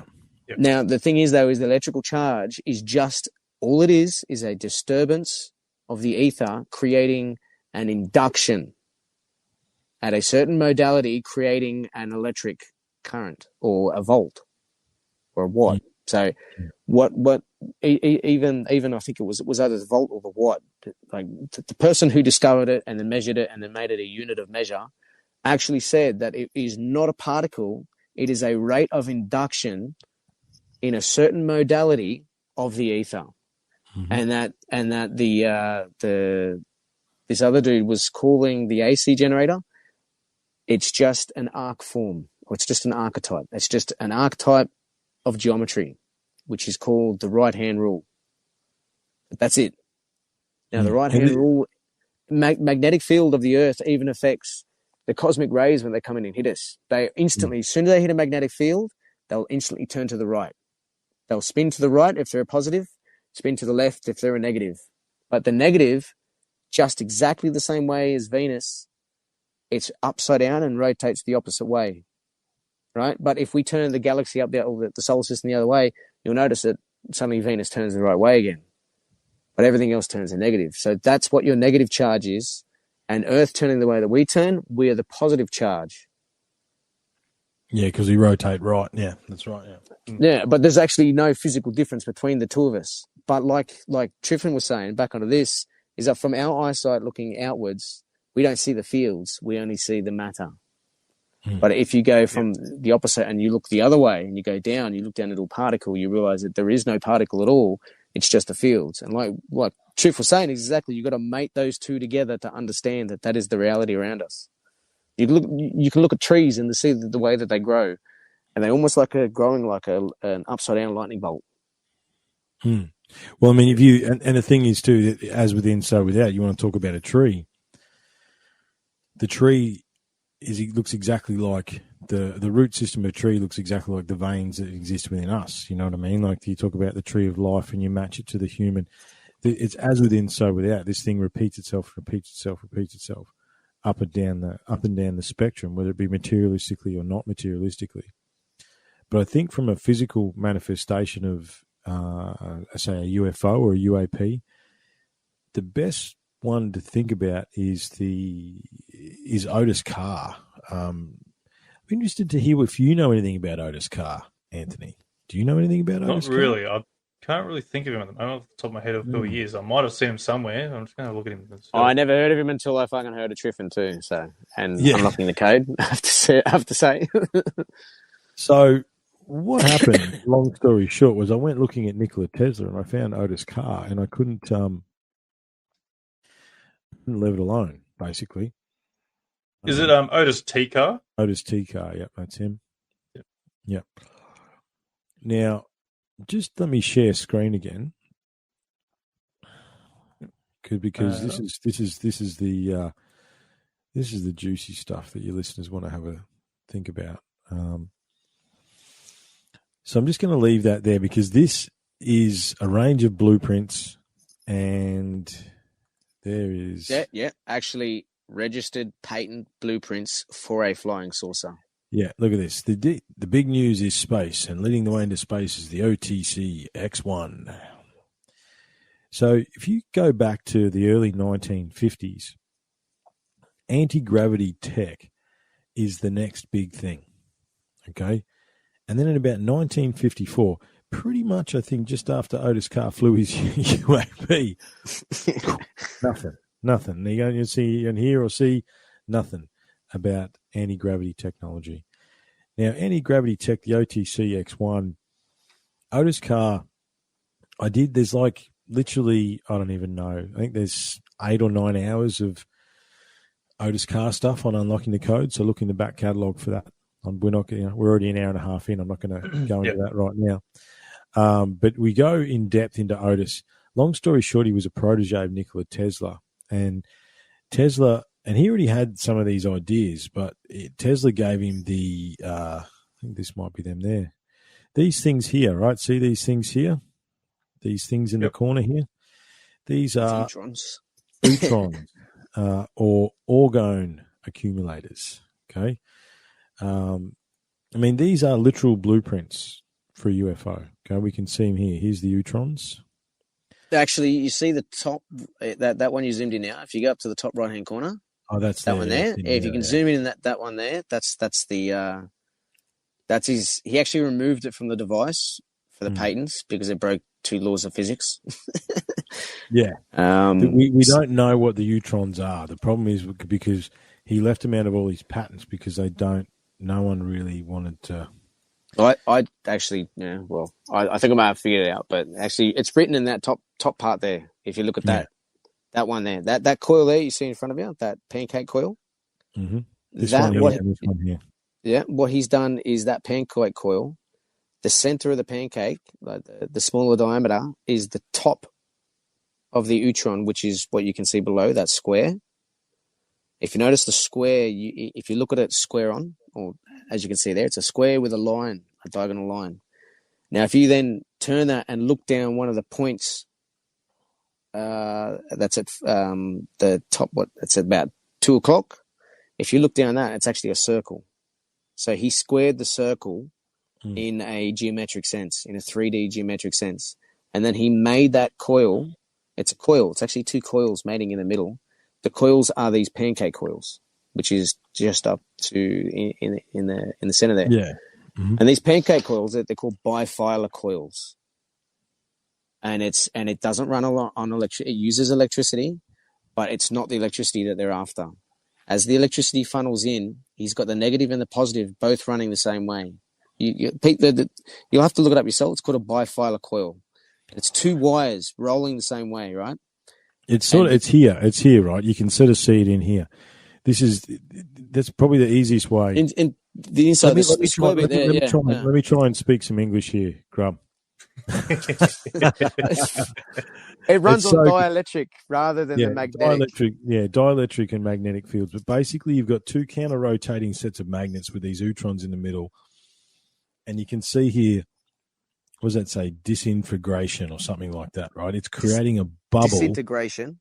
The disintegration. And then creating a bubble. Integration in the middle. Yeah, it's creating a bubble in the ether, right? And it's this is real stuff, okay? There's a couple of guys on YouTube. As I say, if everyone could jump into our Telegram chat, you'd see some crazy stuff. We've been sharing all sorts of crazy videos where they're proving all of this stuff, okay? With the right 3D printer, we could actually start printing one of these, Anthony, right? You want to do like Encounters Down Under, mate? We could make our actually fucking make one. Actually, there's a guy. Get it crowdfunded. Yeah, there is a guy at the moment down near where that dude that keeps seeing UFOs everywhere that follows him. You're talking about Damien Knott? Yeah, I think in Dunedoo and somewhere else, there was some people actually making this device. Yeah, Well, I'm It could surprised. Like, just if this well, is they out may have in the already made it, internet, and he's looking at it like so. yeah. But I'm surprised. Like, this is out on the internet. Like, surely there's some smart ass out there that can already create these and sort of like kept building these sort of things. Like, it's not secret information. Like, The only thing that they don't understand though, which is only just coming out now, is the understanding of what magnetism and gravity is, and understanding that they're actually the same thing. Yeah, what actually? I mean, the two questions. If you dig through Otis's work, and I have at length, there's two questions, right? Question number one is I mean, I know. Look, that gives us a bit of a mechanical understanding of what a neutron is here in the top right hand corner, but that writing and then making that happen are two entirely different things. Yeah, because the two issues that me and Grub and Angus see actually is basically is number one, what is a neutron and how does it accumulate orgone or the ether and how does it direct it? Okay, and then number two is the control module, right? And if you look into all his patents, and I've got all of them, I found all of his patents and all these blueprints and all this sort of stuff. There's nothing about that, right? But then he wrote this esoteric thing called A Message to the 20th Century, which we read on the podcast. Yeah, I mean, there's Otis himself. He's a bit of an odd guy. There's a neutron. Okay, so that he's holding in his hand a neutron. Whatever that thing is, whatever's inside that, and whatever it is, and once you get it spinning, and it's spun. Once it spins, it creates a hole or many of those things, right? So if you see there, they're all. He's got six. Yeah, if you notice on one of Nikola Tesla's 2, 3, 4, 5, so there's 6 in there. That spins and it creates a hole in the ether somehow. Yeah. Well, it's like if I've been looking at once you mentioned the orgone accumulator, and I've been looking at some of this stuff, and the most scientific understanding of what his box was doing, and which he actually got the idea from Faraday. So the orgone box is a Faraday type of box, and he would have layers of inorganic and organic materials using, say, wool, and then layers of steel wool. And the steel wool would basically, they would all interconnect, right? But there was no leakage between them. So what would happen is all the magnetic flow around the room, like all electromagnetic waves, would actually flow around the space that's in the box. So the box and the room inside is then layered with steel plate with zinc and that galvanization on the inside. And it would reflect on the inside. But what they found is by doing that is you're creating the same magnetic capacity as the magnetic fields of, say, Mars or the moon, which allowed what's known as cosmic particles to flow into the box. So the box is now full of muons, which is what they're using to scan the pyramids with the Scan Pyramids program. It's a muon detector, right? So muons actually enter the box, and as they disintegrate, the reason why they disintegrate or start to burst is the magnetic fields, which is everything. So in the upper atmosphere, you've got positive ions and negative ions and all these things, and they're all fields, right? So that like I said before, 99% of a particle is nothing. The rest of it is actually fields and magnetism. So as these high velocity particles, which are already going faster than the speed of light, which actually for them, apparently, they're only supposed to travel about 60 meters within, or say 60 kilometers within the atmosphere. But they managed to travel 600 kilometers because of the time dilation, because it's actually going faster than the speed of light. So these particles then accumulate inside the box because they're no longer distorted by the Earth's magnetic fields. Now, somehow, either they do just appear inside the box, but if you stay in there too long, you get sick. You actually end up radiation poisoning. If you stay in there for short periods of time, you're actually getting dosed with protons, which is almost like telomere treatment, which the astronauts will be getting in space. So it's a telomere treatment within the box. But the idea, though, is on that is a lot of dielectric going within the orgone device as well. But going back to the ancient civilizations, this box is a giant capacitor, right? So if you're looking at ancient tech, doesn't move, it doesn't need any motion, it doesn't need any. Exactly, it's a giant, great big pyramid like this, right? That's Even organized. That's an Otis organized T. pyramid. Yeah, that's Otis an T. orgone Carr, accumulator. in Otis T. Carr's writings, he all of a sudden starts talking about the Great Pyramid. And he talks about how it was made and then how it was then polished with mercury, spar, or the, I forgot what you call it. It's the other chert. It's like a chert type of stone. It's the pink quartz. The pink part of the rose quartz, the rose granite in Egypt. So if you get the feldspar, that's what it's called. Feldspar, that's the one. He got feldspar, mercury, and something else, and used that to polish the outside of the pyramid. And then that morning, when the sun hit it, it created an orb above it, and then it blew up. It just fucking blew up. But if you look at the orgone device being inorganic and organic layers, or inorganic and then magnetic layers, the outer core of the pyramid was made out of pure white limestone, pure limestone, which is pure organic and it's not magnetic. Permeable, right? The next layer was iron-rich limestone, which is why it's all stained now. And then the very internal core, like you said, it is polished granite, just like the polished sheet metal on the inside of the orgone device or the orgone accumulator. So I'm thinking that the pyramids, right? You've got these giant things, right? It's stopping. It's literally stopping magnetic fields. It's getting absorbed by all that magnetic, all the iron inside the limestone, and the granite on the inside, which will then focus the crystal. The crystals will focus energies that are coming through, all these cosmic particles that are exploding in there, that are also dilating time. You imagine what the pharaohs were fucking up to? They're in there slowing down time and getting healthy and coming out immortal and I mean this orgone box did the same thing. And then the whole idea with the like you said with the Utron, somehow accumulating the orgone energy, and then I see that the orgone energy could actually be cosmic rays, could be cosmic particles, which is higher density radiation or higher density. And a lot of these pyramids sit on these magnetic lines. This is the thing about the pyramid stuff, is they all sit on these interesting magnetic lines. You know, and look, the only writings that we have about the pyramid is that it was built to transmit consciousness from the earth to the stars, right?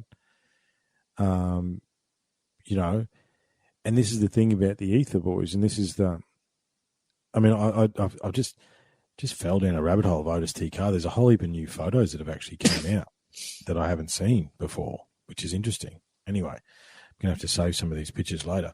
However, when we talk about the ether, you, me, all of us here and everyone that's listening has experienced the ether. Okay? Do you know when we've experienced the ether? In the flow state, right? So when you've been, I don't know, whatever you choose to do. Like for me, it's riding a mountain bike. Okay. You know, I've been in the bush riding my mountain bike where you enter that flow. Might have been playing rugby league, might have been playing any ball sport, right? Any physical thing. We've all experienced that flow where you can almost see things before they're going to happen. Right, and you are there. You are in that moment. That is actually, when you're in the flow, you're in the moment. You are the God self in that flow. They say that time flies when you're having fun. Time flies when you're having fun, right? So you can perceptively alter time within the mind. That the mind itself actually has these abilities that Otis T. Carr's UFO has. The way that Otis T. Carr is able to pop open or calm the waters of the ether to stop the vibrations of the surrounding environment, and then ride the ether like surfing, skimming the ether. And he does it without time, and then it's like you're saying, the mind itself actually does it. I mean, he actually quotes, "You pilot the thing with your mind." So it's as if that once you calm the ether, the only vibration that's to take place in there is your thoughts. So all of a sudden you can literally manifest your way. You have a device that quietens the ether for you for you to think and manifest or to go somewhere, basically. Use it as a location device. You can go to different areas, different time zones or whatever it was that he was doing. But people would also actually experience missing time. Yeah. After going in this device, that he goes, it doesn't work the way we think, that it actually works in a way that he told the passengers, once we get to the destination, get out, walk around and fill your pockets with things like sticks and rocks and shit, and then we'll get back in the ship, we'll fly back. So they all get in the ship and they saw these rainbow colors, and he goes, everybody just focus on the aquamarine color that's radiating from the crystal ball in the middle of the ship. He goes, just everyone focus on it. He goes, okay, now everybody get out. And then they all got out and they're like, what the fuck? And they have a look around, fill their pockets, get back onto the ship. And they're like, okay, focus on the color. And they all go back on the other side and they all get out. And he's like, everybody out. And they're like, what? We didn't go anywhere. What do you mean? And they're like, check your pockets. And all their pockets were full of stuff. And the guys outside of the ship said, you've been gone for like half an hour, 20 minutes. And they thought they'd only been in there for about 2 minutes, 3 minutes. So whatever it was that his ship was doing was producing results exactly what we see today when someone gets abducted. Yeah. And it's because that when they open up that void, time doesn't exist, right? There's something else happening. Yeah. There's another part of you that's actually going. You're not in the... I mean, and this is, I suppose, Anthony, you could talk, I don't know when we're going to wrap it up, boys, but we talk about interdimensional stuff. You know what I mean? Yep. These things are literally slipping between what we would understand from a scientific principle as dimensions, right?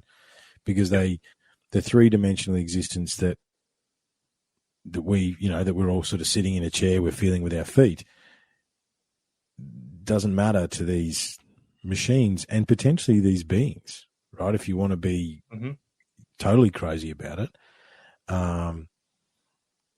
And, we need to think about some of the stuff when we talk about, Skinwalker Ranch, and we talk about some of the portals that exist across Australia, right? What are we talking about here? Like these are... I had an idea on the consciousness or entities, and if like you're saying, the universal torus and hyperboroid combined, that's universal, and then in the center of that you have the plane of inertia, which is the galaxy or the solar system. Now, if you look at the harmonies that Earth has compared to the sun, you'll see we spin a certain amount of time, 24 hours, we go around 36, 365 days a year, all these cycles, right? If you you actually look at the frequencies of the fields in those dimensions, and then you create a device that then hums into those frequencies and those harmonies, you will find in those objects that you're able to vibrate, you're going to come across consciousness, because those frequencies around our sun induce consciousness, life, fresh water. Well, here's here something, on Earth. boys. If you get those frequencies in any object, see, including crystals and including objects and statues and things like this, you shape it, it vibrates at a certain frequency where you will get a consciousness. So a lot of people channeling certain entities or visible creatures like Yowies or all these other things may actually be existing all the ways around us, but they're in these other fields in these particular frequencies. But if something vibrates in a certain way, or it changes its frequency, or it no longer can hold its vibration, it'll fall or accelerate into our visible and physical realm, and all of a sudden it's there in front of us. Yeah, so even when they talk about people changing their own vibrations to be able to see these sort of things, that could be taken into account as well. Well, I was just thinking, Have you boys ever been in like a meditation space where everybody's doing the No. Man, I was in a Actually, sorry, I meditation. have been there, but you're not to that depth. Yeah. No. Well, I was in a room with like 150 other people, and we were all doing that frequency. And man, it was, I mean, anyway, if you boys ever use sound bowls, right? Crystal sound bowls. You've had a sound bowl. Yeah. Like that stuff will vibrate through your being, like into your bones, man. Like you get the right frequency. And what is that? It's a permeation, or as you say, a perturbation of the ether. It's a disturbance of the ether. This is all this. It's all this stuff is. It's just moving. If you look at one of those singing bowls, you're just rubbing the thing. But the idea of the slightest movement is able to actually have an induction in the area around you, the same way as that you put a stove on top of those induction stoves. Our vocal cords, and the slightest amount of movement in the right way is able to induce the environment around it, the ether, or in our sense for sound, it's the atmosphere. We're able to induce it to actually create a sound exactly the same way. You watch the movement, you sound. What does sound come from? Like that's the idea. It's the way. It's a perturbation. It's crystal. Yeah. Wow. Sorry, it's funny how to use this. Mad. To think about it, that your vocal cords are these tiny little pieces of skin, right? Yeah, and yet we're right. able to yell across to thousands and thousands of people. That's incredible. You can project your voice or crack a glass. You're able to induce a sound from your vocal cords, and then get that glass to absorb it in a certain way for it to actually fracture. When you see those opera singers cracking glasses. And you know what's crazy about this whole conversation, Anthony, which has gone so many different directions? It has. Is it's all the same, man. It is all the same. It's this stuff. What if, demons and spirits and aliens and UAPs and UFOs and Yowies, and what if it's all the same? Yeah. Right? But I think same if as you us. want to... It's just exactly the same as us. The reason why we got so consciousness and so glorified and like, look at the things we've done around us. And it's like they're looking at us going, holy shit, look at this. Like, it's the same thing. They're all perturbations, different densities of the ether.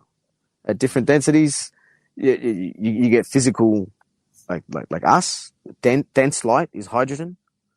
You get a photon, and you crush it hard enough, it becomes the hydrogen proton.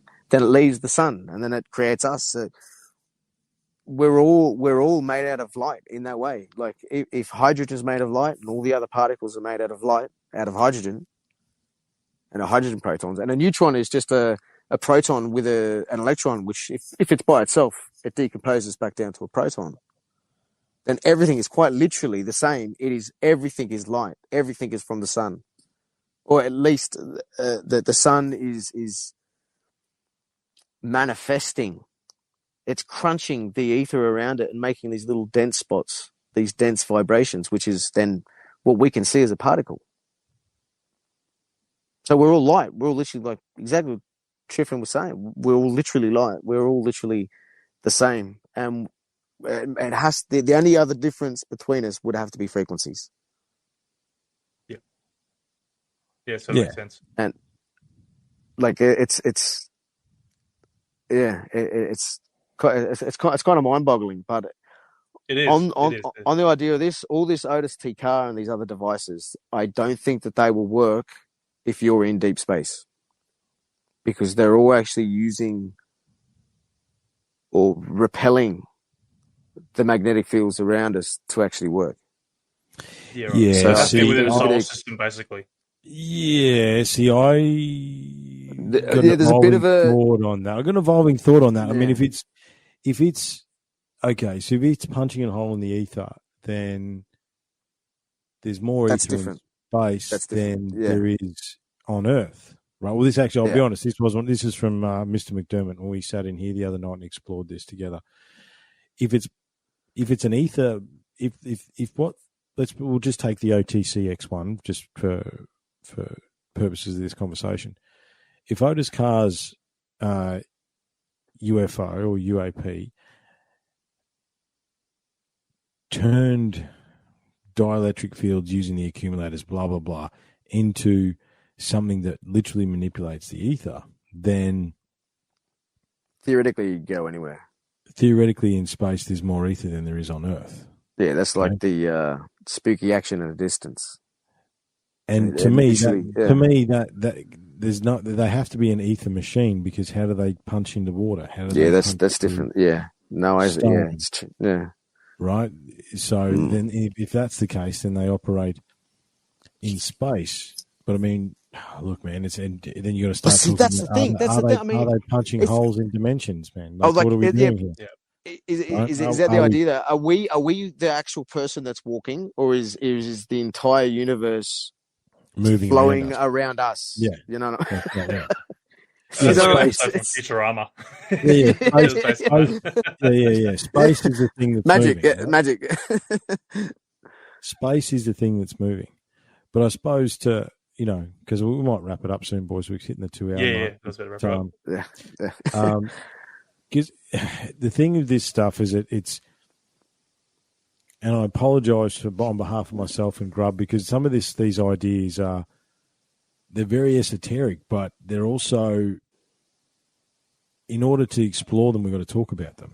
There's actually people actually inventing shit now and actually getting free energy, free radiant energy. And I've got one dude that actually, his name is he's on YouTube, and he's not patenting his stuff, so it's all for free, and everyone can give him advice. You can copy him. It's simple. It's really, really simple. His name is Master Ivo. So Master MasterIvo, and he's utilizing the new magnetic concepts from a guy called Ken Wheeler. Where he's on YouTube as Theoria Apophysis, and those two together is. That's how the Otis T. Carr UFO works. Yeah, you can piece together what he's got, and they're bringing this technology to the fore. And it's for short proven demonstrations, demonstrations. The other one is Ken Wheeler's little hand device we'll talk about earlier. He gets a little button battery, and he puts a flat coil, like a pancake coil. Somehow he wires that to that, so there's an amount of power that's cycling. He gets 3 quadpolar magnets, and then he gets 2. They have to be cup shaped, so that has to be saucer shaped, because they have to be reflectors, and they got to reflect the surface of the Earth. Which is why the neutrons are shaped the way they are. That parabolic shape is why the C-shaped magnet is on the outside, and then if you look down in the direction of the C-shaped magnet and the neutron, you'll see it's actually got that fan edge to it. So it has that parabolic shape to reflect the magnetic field back away from itself. So he said he actually found it that it would work better. It would, as he held it and he would swing it through the air, and as he dropped it, he would feel it 5 times more active, as if there was a spring hanging on the end of it. There was resistance. If the sun and the moon was directly beneath his feet. And there was no moving parts in this object. There was nothing. There was just a flow of, quote unquote, electrons through the coil back to the battery, deflected somehow with the magnets, and then it was reflected. So there was a magnetic field that was more powerful going to the sides, left and right, than there was from the magnetic field of the Earth pointing down. So basically, what he's creating there is an anti-gravity device. Right? That's exactly what it is. If you increase if you increase the energy in there, the electricity, it will actually start to levitate. Now, what this thing is actually doing is actually almost as if like a cloud hits a certain point, the magnetic field hits underneath his disc and actually reflects it and actually curls back around. So it's actually lifting it up. Right? He gets the concept the same from a spider, the way it flies away with its web. It actually put its web up to become a positive particle and actually fall away from the Earth and fall upwards. And he would fall like gravity. As you fall, there's no potential energy. There's just pure inertia. So as 2 magnets fall together, they're falling they're not falling, they're not attracted to each other. They're actually falling into each other. So magnets are trying to find and fill the space that's between them, because magnetic fields want to fill the counter space. So a magnet becomes counter space the way a laser becomes point source. So it's a point source object. Not in a light sense, but in a physical sense. When you bring them next to each other, when the magnetic fields start to interact, they actually start to fall into a null point between each other. And you can tell this because as soon as they hit each other, the very center of the magnetic poles then shifts and goes to the center mass of those two objects, those two magnets. So the actual north and south pole will move. If you get two magnets and you're putting them next to each other, when they start to pull into each other, their plane of inertia, where the north and south pole comes from, actually leaves their physical body and becomes a void in between the two objects. And that's what they're falling to. So that's what you have to overcome. And the Earth itself is non-coherent point source magnetism. That's what gravity is. That's all mind-blowing. Well, boys, we're going to have to wrap it up there, eh? It's we're punching well over 2 hours now, so it goes a lot longer than I was expecting to go. But look, before we go, guys, look, where can people find you, mate? Unlocking the Code, mate. Facebook, Instagram, Twitter. Yeah, look, this stuff is hard. It's and yeah, I knew we would. It's difficult to explain. Second time I've actually said this stuff. Yeah. Trying it's to put it into words to explain, and without diagrams and having an understanding of what's going on. But I think to put it in a nutshell, Unlocking the Code everywhere is where you'll find a podcast. Actually, something pretty cool happened. So I'm looking at Otis T Car on Google, and then like a third of the way down the page is Unlocking the Code because we did like a special on it. So. Oh, nice. That was pretty cool. Very cool. But yeah, it's pretty cool, man. However, these ancient civilizations had this tech. If you are to believe the stuff coming out from Area 51, that more than one of these crafts was actually found, right? It wasn't built, it was found. Stolen. Yeah. And they stole Otis's craft as well, obviously. Well, he had the ball. Remember the guy saying at S4, he said there was a ball they couldn't touch. And the ball is what they used to fly the object. And then Otis T. Carr, the witnesses say, he had like a crystal ball thing in the middle of his fucking craft. And that's what he used to fly. And I'm like, now when you say that, I'm like, fuck, is it really? Was it his? You stole it. Could have been. Fucking Grand Theft Auto. But look, watch this space as far as 0 point and magnetic energy being the future. And you only have to point, Elon Musk in the recent past has just talked about his warp drive. Fucking space time. Yeah. Is an EM drive, which is electromagnetic drive, which is exactly what we're talking about now. Right. Yes. So they try to explain it now with space time and this and that, but what he's doing was the other way. Is almost like you need to create a point source or like a black hole basically in front of yourself, and you'll actually be either propelled or sucked to that point, and that's where you can see maybe someone could actually use a laser, and they point the laser, and wherever the laser goes, the UFO will follow because it'll actually fall into it like a vortex. And this is Elon Musk. This is this. He's trying to wave. Explain. He's trying to explain what we're trying to explain. You know. But listen, yeah, Andy, they call it space time. Mate. That's they call it space time. It's ether. Just it's enough, Grub. It's enough, man. Pause. Stop. We can button. keep going. It'll never end, man. The thing is, no, that's right. So it makes me think that get you back on there again next time in a couple of weeks if you're keen for it to go and keep this going, because we didn't really touch too much on the technology side with the ancients and how it's sort of progressing much. Like we sort of kept dabbling off into the magnetic side of things and that, but and trying to explain the whole concept behind it all. I tried to bring Grub back on track like 20 times, but he wouldn't come with me. No, that's right. Look, it's a hard thing to do.